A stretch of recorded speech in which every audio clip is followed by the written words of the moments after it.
की सेवा में माँ की सेवा से निवृत्त होकर पुनः भगवत दर्शन भगवत आराधन में निमग्न हूं। नारद जी कहते एक दिन की बात, मैं बगीचे में पुष्प चयन करने के लिए गया था। माँ भी सेवा कर रही थी।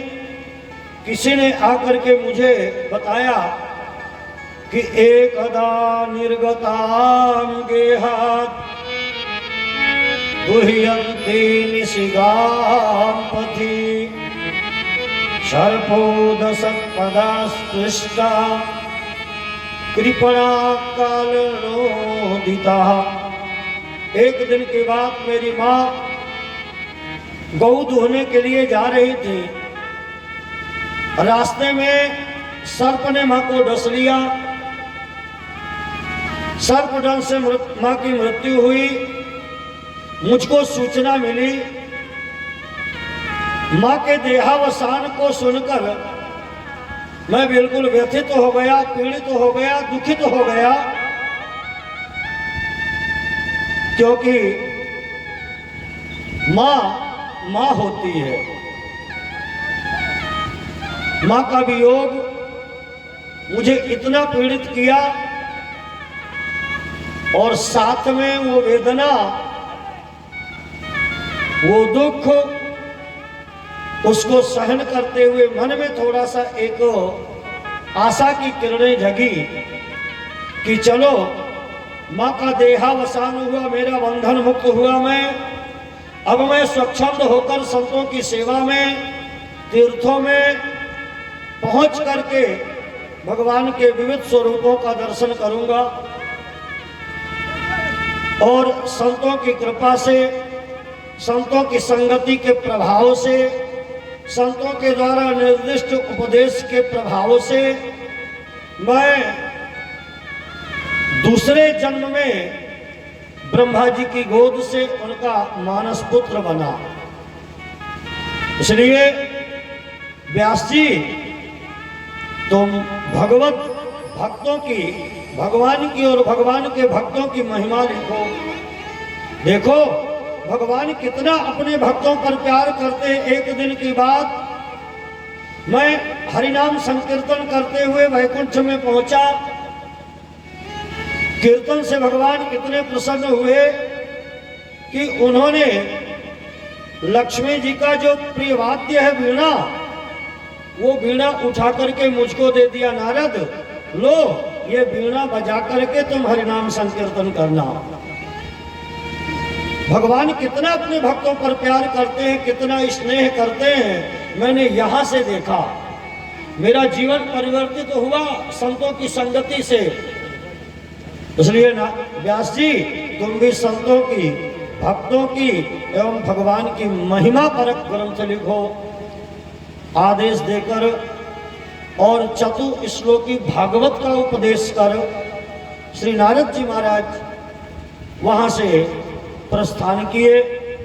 इधर जहां से महाभारत को विश्राम दिया गया था, वहीं से श्रीमद् भागवत की कथा का उद्गम प्रारंभ हुआ।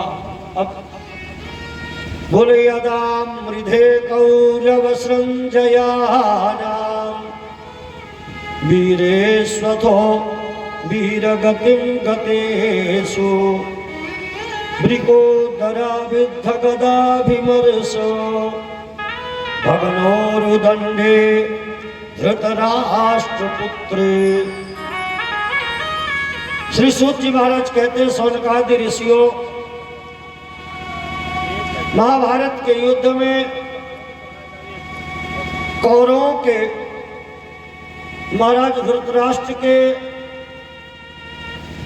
98 पुत्र वीर गति को, 97 पुत्र वीर गति को प्राप्त हो गए थे। भीम की गदा से दुर्योधन की जंघाएं टूट चुकी थी और रणांगण में अंतिम सांस गिर रहा था। एक ही वेदना थी, जिन पांडवों को नष्ट करने के लिए हमने 11 अक्षौहिणी सेना एकत्रित कर इस भयंकर महायुद्ध को रचा, परंतु उन 5 पांडवों का कोई बाल बांका भी हम लोग नहीं कर पाए। ये वेदना थी दुर्योधन के मन में कि उसी समय गुरुपुत्र अश्वत्थामा आया।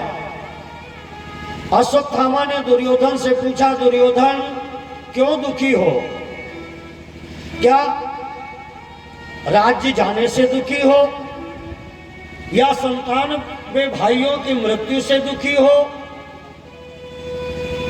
दुर्योधन ने कहा, नहीं, राज्य जाने का कोई दुख नहीं है, भाइयों की मृत्यु का भी मुझे कोई दुख नहीं है। दुख केवल एक बात का है कि 5 पांडवों में से किसी एक को भी हम नष्ट नहीं कर पाए।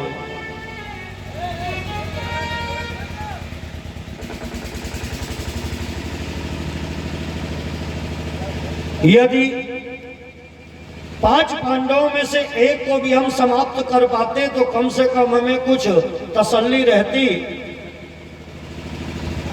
अश्वत्थामा ने कहा, देखो, जिस कार्य को मेरे पिता गुरु द्रोणाचार्य, अतिरथी भीष्म, कृपाचार्य आदि बड़े बड़े योद्धा नहीं कर पाए, उस कार्य को मैं करूंगा। महाराज अश्वत्थामा का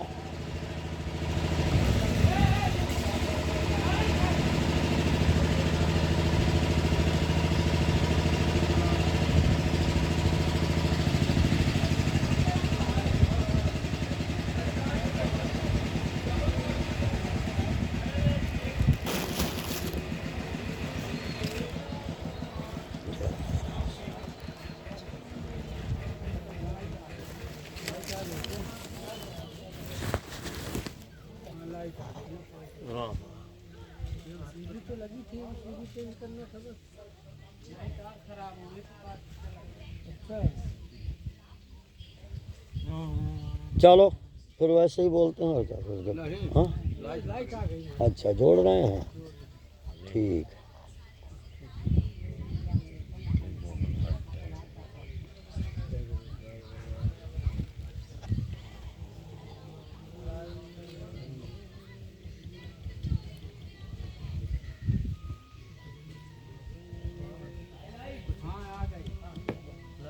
श्री राधे।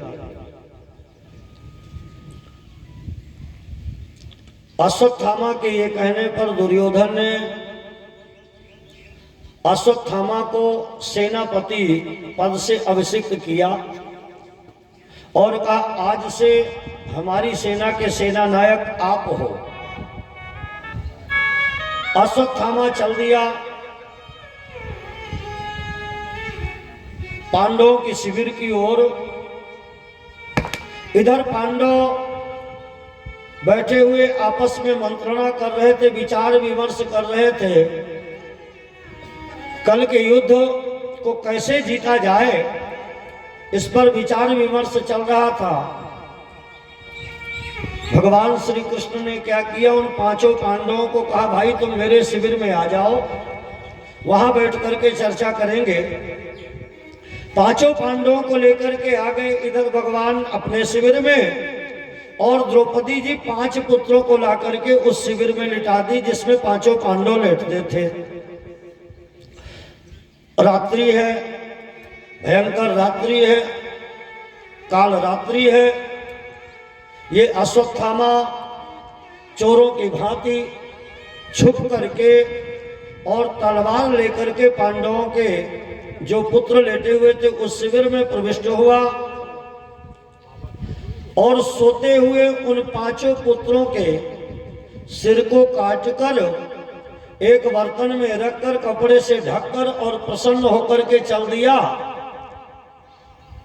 दुर्योधन के पास पहुंचा, मन में प्रसन्न हो रहा है। जिन पांडवों को नष्ट करने के लिए बड़ी बड़ी सेना नाकाम रही, मैं आज उन 5 पांडवों के सिर काट करके लेकर के जा रहा हूं। इस प्रसन्नता के साथ अश्वत्थामा दुर्योधन के समीप में पहुंचे। दुर्योधन से कहा, मित्र, जो कार्य बड़े बड़े योद्धा नहीं कर पाए उसको करने में मैं सफल रहा। देखो, पांचों पांडवों के सिर काट करके मैं लाया हूं। इस बात को सुनकर दुर्योधन प्रसन्न हुआ। हवा चली, कपड़ा उड़ा, बिजली चमकी, उन चेहरों को देखा और दुर्योधन कहता है, अरे गुरुपुत्र, ये तुमने बहुत बड़ा अपराध कर दिया। ये पांडव नहीं है, ये पांचों पांडवों के अबोध शिशु हैं। तुमने बाल हत्या की है, तुमने हमारे जो कुलदीपक हैं, वंशज हैं, उनको नष्ट किया है। इधर प्रातः काल हो गया है।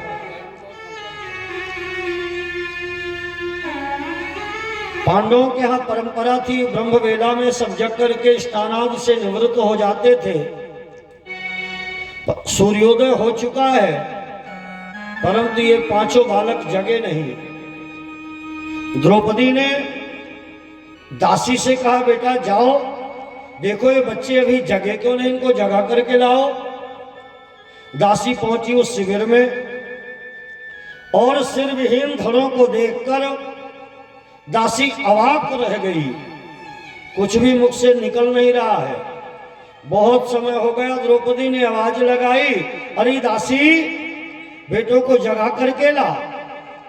द्रौपदी की आवाज को सुन करके वो दासी, वो सेविका दहाड़ मार करके रोने लगी। सेविका के रुदन को सुनकर द्रौपदी जी भी वहां पर आई शिविर में और पांचों पुत्रों के सिर विहीन धड़ों को देखकर महाराज द्रौपदी भी रुदन करने लगी। माता शिशूनां निधनं सुतानां निशम्य घोरं परितप्यमाना तदा रुदद्बाष्पकलाकुलाक्षी तां सांत्वयन्ना किरीटमाली। जिस मां के पांच पुत्र मृतावस्था एक साथ में प्राप्त कर गए हो, उस मां की क्या स्थिति होगी, ये तो द्रौपदी जी ही समझ सकती हैं। क्योंकि ये महान कष्ट है कुछ। वासुदेव जरा कष्टम कष्टम निर्धन जीवनम पुत्र शोकम महाकष्टम। ये संसार में सबसे बड़ा कष्ट है जिस पिता के सामने और उसके पुत्र की अर्थी उठ रही हो। मां का हृदय विदीर्ण हो गया उन सिर विहीन धड़ों को देखकर। द्रौपदी के रुदन को सुनकर पांचों पांडव भगवान द्वारिकानाथ शिविर में पहुंचे। उस विभत्स दृश्य को देख करके ये भी अवाक रह गए, स्तब्ध रह गए। द्रौपदी को सांत्वना देने के बाद अर्जुन ने कहा, द्रौपदी, जिसने भी इस कुकर्म को अंजाम दिया है, सूर्यास्त से पहले उसको पकड़ करके तुम्हारे सामने लाऊंगा और फिर इसके बाद उसको क्या सजा देना है ये निर्णय तुम्हारा होगा। द्रौपदी को सांत्वना देकर अर्जुन चल दिए। भगवान श्री कृष्ण रथ में बैठ गए, अर्जुन साथ में है और अश्वत्थामा का पीछा करना प्रारंभ कर दिया। जब अश्वत्थामा ने देखा कि अब मैं अर्जुन की पकड़ में आने ही वाला हूं, आत्मरक्षा के लिए उसने और अर्जुन को नष्ट करने के लिए ब्रह्मास्त्र का प्रयोग कर दिया। ब्रह्मास्त्र के प्रयोग से मानो महाप्रलय की स्थिति उत्पन्न हो गई। ब्रह्मास्त्र को देख करके अर्जुन ने भगवान श्री कृष्ण ने निवेदन किया, प्रभु क्या करना चाहिए। भगवान श्री कृष्ण ने कहा, सुनो, विषस्य विषमौषधम, जैसे कांटा को निकालने के लिए कांटे की जरूरत होती है, जैसे विष को शांत करने के लिए विष देना पड़ता है, इसलिए ये ब्रह्मास्त्र को शांत करने के लिए, ब्रह्मास्त्र को निष्क्रिय करने के लिए और तुम अपनी आत्मरक्षा के लिए तुम भी ब्रह्मास्त्र का प्रयोग करो। भगवान के आदेश से अर्जुन ने भी ब्रह्मास्त्र का प्रयोग अश्वत्थामा की ओर कर दिया। दोनों ब्रह्मास्त्र सामने स्थिति, टकराने की स्थिति हुई। ऐसा लग रहा था कि मानो सृष्टि आज पूरी नष्ट भ्रष्ट हो जाएगी। भगवान ने कहा, अर्जुन, अश्वत्थामा को केवल ब्रह्मास्त्र चलाना आता है, परंतु तुम्हारे गुरुदेव तुम्हारी सेवा से प्रसन्न होकर के तुमको अस्त्र चलाना और दोनों को शांत करना, ये दोनों विद्याएं तुमको प्रदान की है। इसलिए उस गुरु प्रदत्त विद्या का यहाँ पर प्रयोग करो। दोनों ब्रह्मास्त्रों को अर्जुन ने शांत करके अपने पास खींच लिया और पकड़ लिया अश्वत्थामा को, पकड़ करके और सीधे ले आए द्रौपदी के समीप, पटक दिया। द्रौपदी, इसने तुम्हारे 5 पुत्रों की हत्या की है, बताओ इसको क्या दंड देना चाहिए। परंतु धन्य है द्रौपदी, वो कहती है, भगवान, मुच्यताम मुच्यताम एष ब्राह्मणो नितराम गुरु। छोड़ दो इसको, छोड़ दो। अर्जुन ने कहा, देवी ये क्या कह रही हो, छोड़ दे। बोले, देखो, एक तो तुम्हारे गुरु पुत्र है, आत्मा वही जायते पुत्र इति वेदानुशासनम, ये पिता की आत्मा ही उसका पुत्र होता है। तो पहले तो ये तुम्हारे गुरु पुत्र हैं और दूसरे ब्राह्मण हैं, इसलिए ब्राह्मण को कभी ब्राह्मण की हत्या नहीं करना चाहिए, क्योंकि ब्राह्मण का श्राप, ब्राह्मण का कोप, ब्राह्मण का क्रोध बड़े बड़े लोगों को नष्ट कर दिया। ब्राह्मण पैठ पताल छलो और ब्राह्मण 60,000 को जारे, ब्राह्मण शोक समुद्र लियो और ब्राह्मण ने क्षत्रिय दल मारे। ब्राह्मण लात हनि हरि के। महाराज, ब्राह्मण का वो बड़ा प्रभाव है, इसलिए ये ब्राह्मण है, छोड़ दो इनको। देवी, क्यों छोड़ दें? बोले, देखो, मैं इसके अपराध पर चिंतन नहीं कर रही, मेरा चिंतन कोई और है। बताओ देवी, क्या चिंतन है? बोले, देखिए, स्त्री जो महिला होती है वो कभी स्वतंत्र नहीं होती है। कुमारावस्था में वो माता पिता के संरक्षण में होती है और विवाह होने के बाद वो अपने पति के संरक्षण में होती है। यदि वैधव्य को प्राप्त कर ली तो विधवा स्त्री अपने पुत्रों के उसमें संरक्षण में होती है। देखो, इनके पिता गुरु द्रोणाचार्य को आपने युद्ध में मृत्यु को प्राप्त करा दिया। एक ही पुत्र था ये अश्वत्थामा। आज यदि तुमने इसको मृत्यु प्राप्त करा दी जो तुम्हारी गुरु मां कृपी है वो बिल्कुल अनाथ हो जाएंगी, निराश्रित हो जाएंगी। इसलिए इसके अपराधों का चिंतन न करते हुए तुम गुरु मां की स्थिति को समझो, इसलिए इसको छोड़ दो। और देखो, ब्राह्मण कितना भी बड़ा अपराध क्यों ना किया हो, ब्रह्म बंधुर न हंतव्य, कभी भी ब्राह्मण का संहार नहीं करना चाहिए।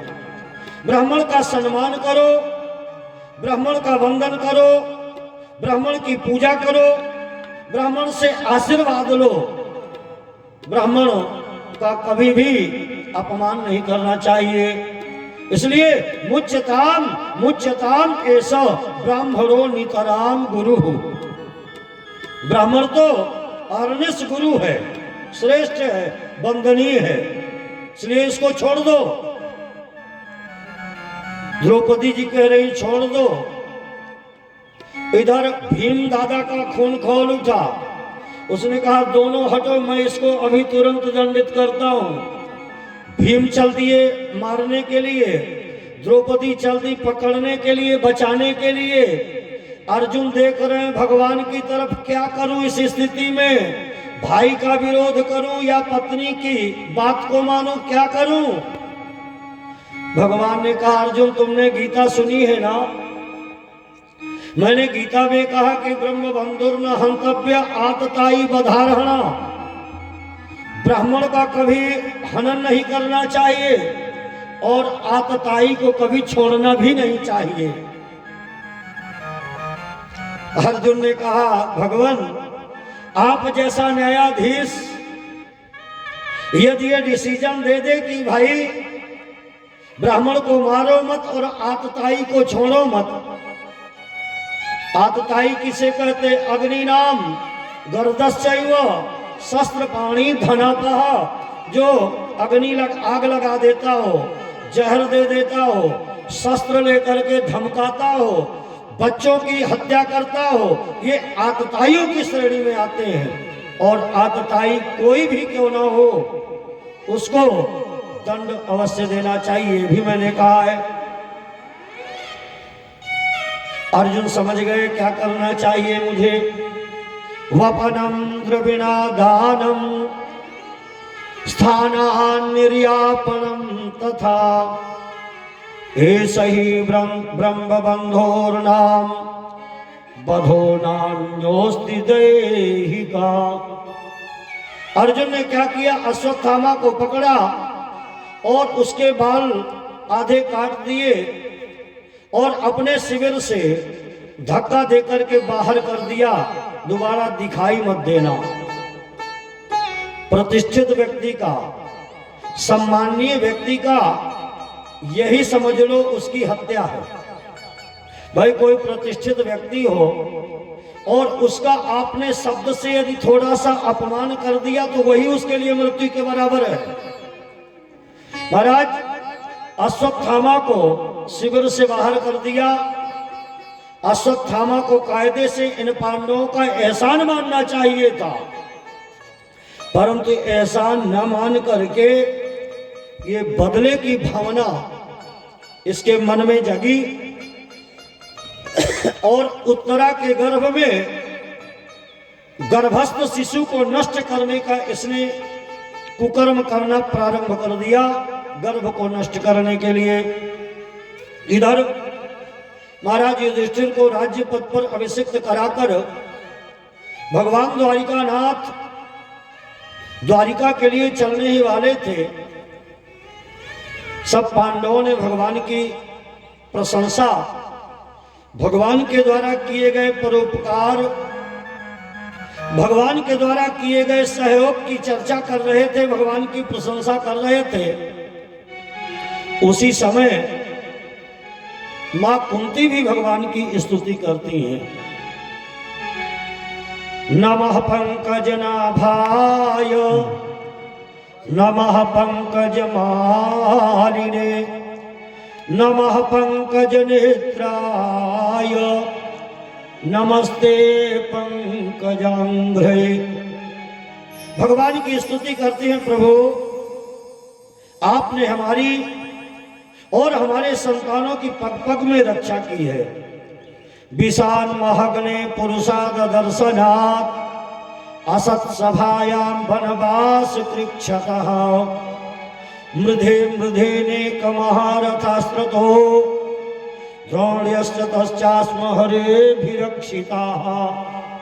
हे भगवान, मेरे पुत्रों को नष्ट करने के लिए इन कौरवों ने लड्डू में विष मिला करके और विष युक्त लड्डू मेरे पुत्रों को खिलाया, परंतु आपने उस विष से हमारे पुत्रों की रक्षा की।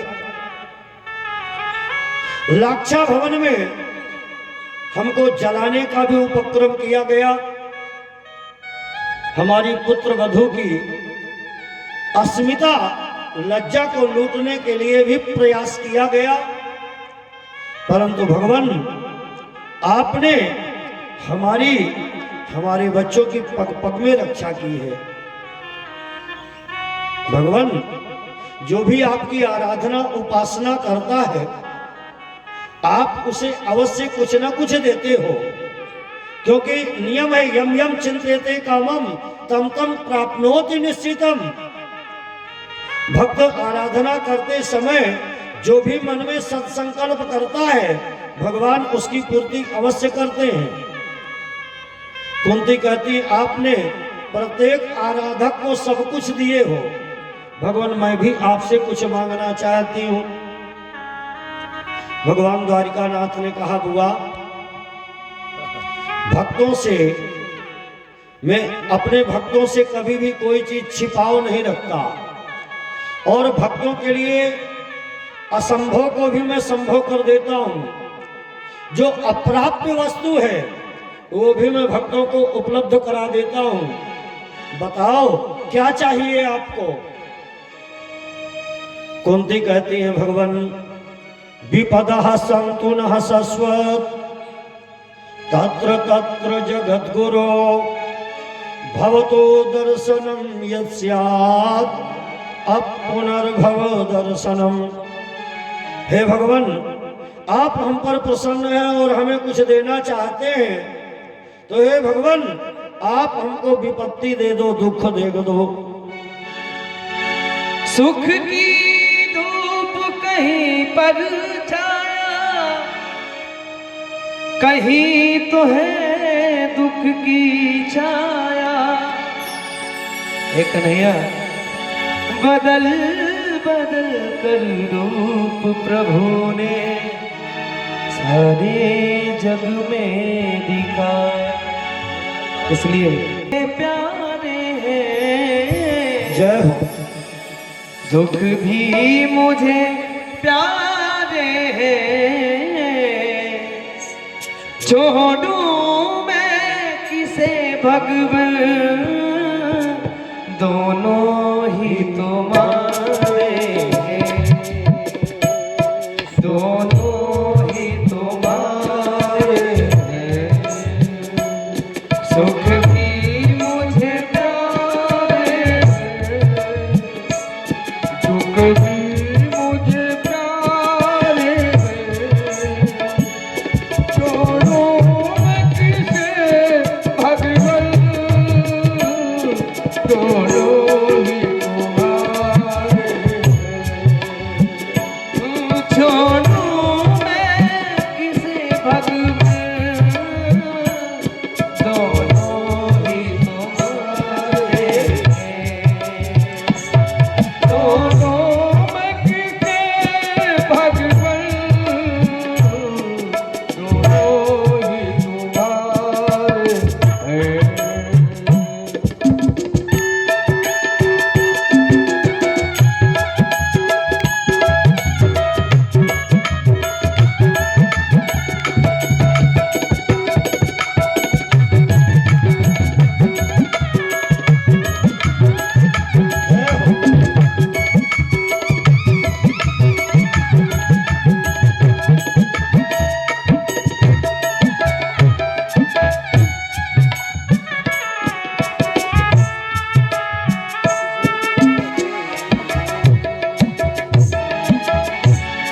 सुख दे सुख दुख ही तो दुनिया की गाड़ी को चलाते, सुख दुख ही दुनिया की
इस मतलब भरी दुनिया में दुख कोई भी नहीं चाहता, सब सुख वो तरसते हैं।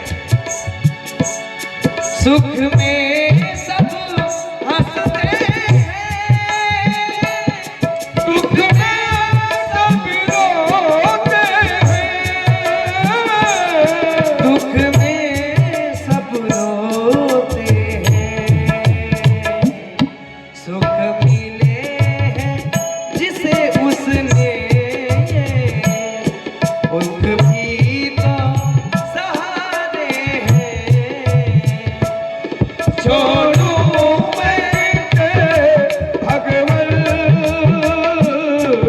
दोनों ही तुम्हारे हैं। तालियों के साथ। ओ सुख भी मुझे प्यारे हैं, दुख भी मुझे प्यारे हैं।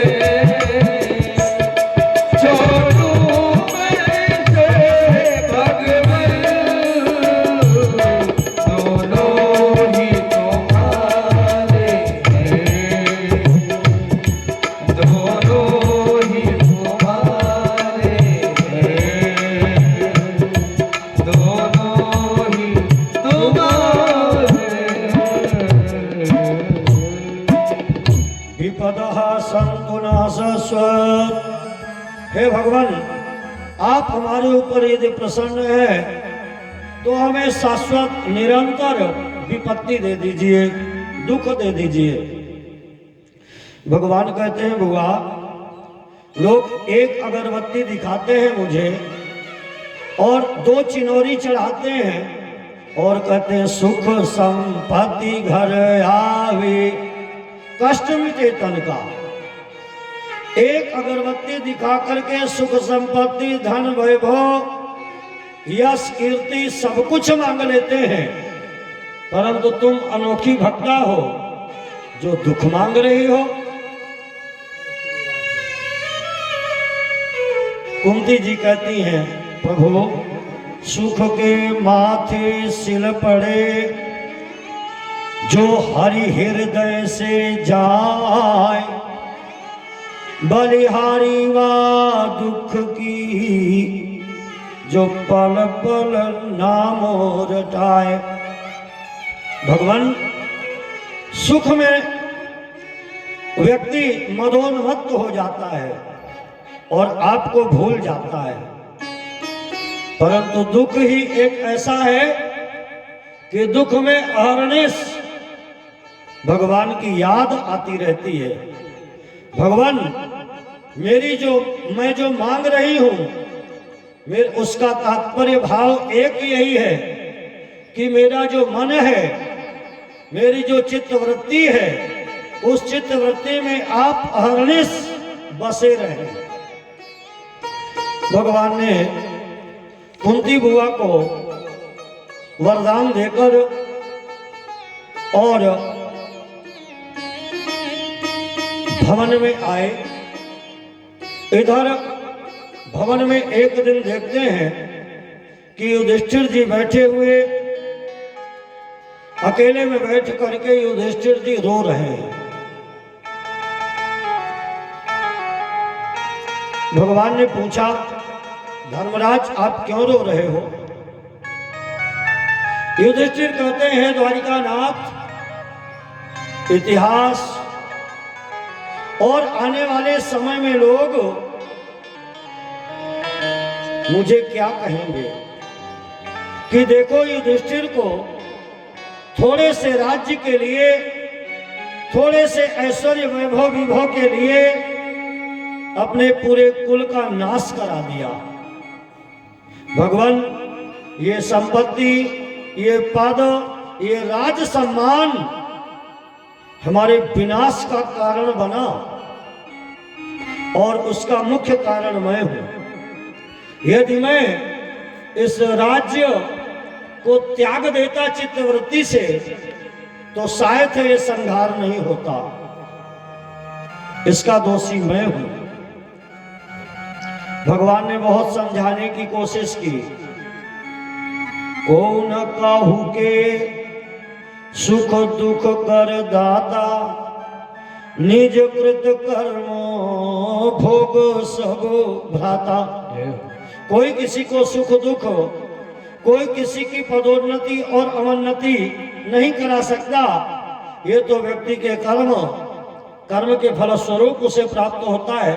इसलिए तुम स्वयं को कर्ता मत मानो। भगवान ने बहुत समझाने की कोशिश की, परंतु युधिष्ठिर जी की समझ में नहीं आ रहा है। क्यों? क्योंकि युधिष्ठिर जी भगवान द्वारिका नाथ को अपना सखा, मित्र और रिश्तेदार मानते हैं। भगवान ने कहा, आओ चलते हैं किसी बड़े बुजुर्ग के पास, किसी सुलझे हुए व्यक्ति के पास चलते हैं, वो अवश्य ही कोई ना कोई सद्दिशा देंगे। भगवान ने द्रौपदी सहित पांचों पांडवों के सहित और चल दिए उस रणांगण की ओर, जहां पर 27 दिनों से बाणों से विधे हुए पितामह भीष्म कराह रहे हैं। भगवान पहुंच गए। भगवान को देखकर सदैव देवो भगवान प्रतीक्षताम। भगवान को देख करके पितामह भीष्म ने प्रणाम किया। पितामह भीष्म को भगवान ने भी प्रणाम किया।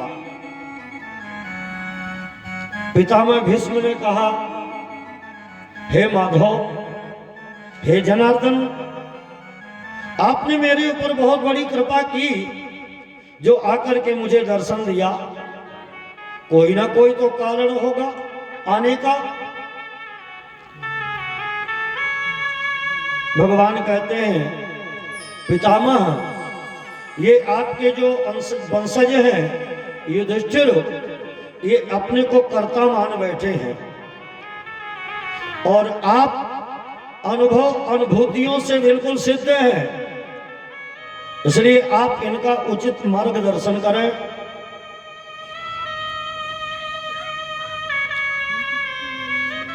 भीष्म पितामह युधिष्ठिर को लक्ष्य कर राजधर्मान मोक्ष धर्मान श्रीधर्मान विभागसः, राजधर्म की महिमा बताई। राजा का क्या कर्तव्य है? राजा का कर्तव्य होता है कि अपनी प्रजा का पुत्रवत पालन करे और प्रजा की प्रत्येक आवश्यक वस्तुओं को उसे उपलब्ध कराए, प्रजा को धर्म एवं नीति निपुण बनाए और प्रजा की हर विषम परिस्थिति में रक्षा करे। ये राजा का कर्तव्य होता है। जो धीरवीर पुरुष है उसका कर्तव्य बनता है कि वो धर्म का पालन करे, नीति में स्वयं रहे और दूसरे को भी धर्म नीति का ज्ञान कराए। कदाचित कहीं पर कोई अनीति हो रही हो, कोई अधर्म हो रहा हो, तो उसका विरोध करे और अधर्म करने वाले को, अनीति करने वाले को दंडित करे। ऐसी बात जो ही कह रहे थे, द्रौपदी जी खिलखिला करके हंस पड़ी। द्रौपदी जी की हंसी को देख करके महाराज युधिष्ठिर ने, अर्जुन ने द्रौपदी को बहुत सा समझाने की कोशिश की। भाई, जो कुलवती स्त्रियां होती हैं, कुलांगनाएं होती हैं, कुलवधुएं होती हैं, वो समाज में अकारण नहीं हंसती और बड़े बूढ़ों के सामने तो एक लज्जा मर्यादा भी होती, उसकी भी रक्षा करनी चाहिए। तुम हंसी क्यों? पितामह भीष्म ने कहा, सुनिए युधिष्ठिर, कोई भी बेटी को कुछ नहीं कहेगा। जरूर वो हंसी है तो उसका कोई ना कोई कारण है। बेटी बताओ किस लिए हंसी हो? द्रौपदी कहती है, भगवान पितामह, मैं आपका उपदेश सुन रही थी और उपदेश को मैं हृदयंगम कर रही थी। बस एक बात में मुझे हंसी आ गई। आपने जो कहा कि धीर वीर पुरुष का कर्तव्य बनता है कि नीति धर्मयुक्त आचरण करे, और कोई यदि अनीति कर रहा हो, अधर्म कर रहा हो तो उसको रोके और दंडित करे, और यदि सामर्थ्य ना हो तो उस स्थान को छोड़ करके बाहर चला जाए। मुझे ये बात में हंसी आई जब मेरी साड़ी दुशासन खींच रहा था। आप जैसे अतिरथी उस सभा में विराजमान थे, आप चाहते तो दुशासन को उसके कृत्य का दंड देते, दुर्योधन को दंडित करते, परंतु आपने वहां पर कुछ नहीं किया। बात मुझे इस बात पर हंसी आई कि पर उपदेश कुशल बहु तेरे, और जे आचरे ही ते नर न घनेरे। दूसरे को उपदेश देना आसान है, पर उस उपदेश को अपने जीवन में आचरण में लाना बहुत कठिन है। आप उस समय थे, यदि आप दुशासन को दंडित कर देते तो आगे कोई भी कुचक्र नहीं रचते। पितामह भीष्म ने कहा, बेटी बिल्कुल बात आप सही कह रही हो, मैं भी उस सभा में था और शक्ति सामर्थ्य संपन्न भी था मैं, तो फिर क्या कारण है? बेटी मैं दुष्ट दुर्योधन के अन्न को खा रहा था, उस दूषित अन्न को खाने से जो रक्त बना वो भी दूषित बना, और उस दूषित रक्त से जो मेधा बनी, जो बुद्धि बनी, वो भी दूषित हो गई।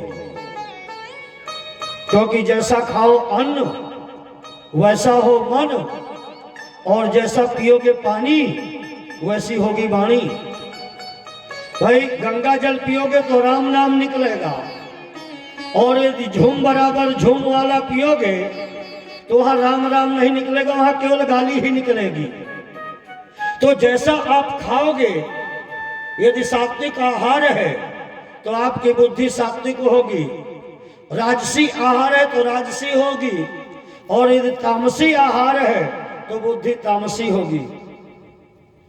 बेटी दूषित अन्न को खा करके मेरी बुद्धि भी दूषित हो चुकी थी, इसलिए उस समय मैं कुछ नहीं कर पाया। 27 दिन से यहाँ पर मैं बाणों की सैया में लेटा हुआ हूँ। दूषित अन्न से बना हुआ जितना रक्त था एक एक बूंद करके निकल गया। अब जो है वो शुद्ध सात्विक रक्त है मेरे मनोमस्तिष्क में, इसलिए तुम्हें मैं सही उपदेश दे रहा हूँ। उपदेश देने के बाद समस्त पांडवों को भगवान ये पितामह भीष्म ने कहा, अब आप लोग शांत रहें और मुझे जरा इस सांवले सरकार का दीदार कर लेने दो। भगवान श्री द्वारिकानाथ जी की पितामह भीष्म स्तुति करना प्रारंभ कर दिए। इति मतिरुपकल्पिता वितृष्णा भगवत सात्वतपुंगवे विभूम्नि स्वसुखमुपगते क्वचिद् विहर्तुं प्रकृतिमुपेयुषि यद्भव प्रवाहो। हे भगवान, ये जो मेरी मति है, ये मति रूपी बुद्धि बिल्कुल निर्मल है, और भगवान इस मति रूपी बुद्धि को मैं आपको ही प्रदान करना चाहता हूं, क्योंकि ये शुद्ध बुद्धि आपके चरणों की दासी अर्धांगिनी बनना चाहती है, इसलिए आप इसे स्वीकार करो। भगवान आप कितने बड़े कृपालु हैं, इतने बड़े दयालु हैं, सर्व समर्थ हैं। यद भयात वातोयम सूर्यस्तपति यद भयात, जिसके भय से वायु चलता है, जिसके भय से सूर्य चंद्रमा समय पर अपनी कर्म करते हैं, जिसके भय से काल प्रत्येक व्यक्ति को अपना ग्रास बनाता है, वो भगवान नारायण मां यशोदा की साटी से छड़ी से भयभीत हो रहे हैं। कितने बड़े दयालु हैं आप। मैंने प्रतिज्ञा किया था कि इस महाभारत के युद्ध में कोई भी शस्त्र ग्रहण नहीं करूंगा, और आपकी प्रतिज्ञा ये थी, युद्ध चल रहा था, एक दिन मैंने भी प्रतिज्ञा कर ली कि आज जो हरिहीन शस्त्र कहावो तो लाजो गंगा जननी को और शांतनु सुत न कहावो। भीष्म पितामह कहते कि मैंने भी प्रतिज्ञा कर ली कि आज भगवान द्वारिकानाथ की प्रतिज्ञा को तोड़वाऊंगा मैं और उनसे शस्त्र उठवाऊंगा। भगवान, आपने मेरी प्रतिज्ञा की रक्षा करने के लिए अपनी प्रतिज्ञा को भूलकर और मेरे ऊपर रथ का चाका लेकर के दौड़ पड़े थे। हे प्रभु, कितने बड़े दयालु हैं आप, कितने बड़े कृपालु हैं। भगवान की बहुत सी स्तुति है, क्योंकि भीष्म स्तुति बहुत बड़ी स्तुति है। महाराज, भगवान की स्तुति करते करते श्री गंगा जी का तट हो, यमुना का बंसी बट हो, मेरा सावरा निकट हो, तब प्राण तन से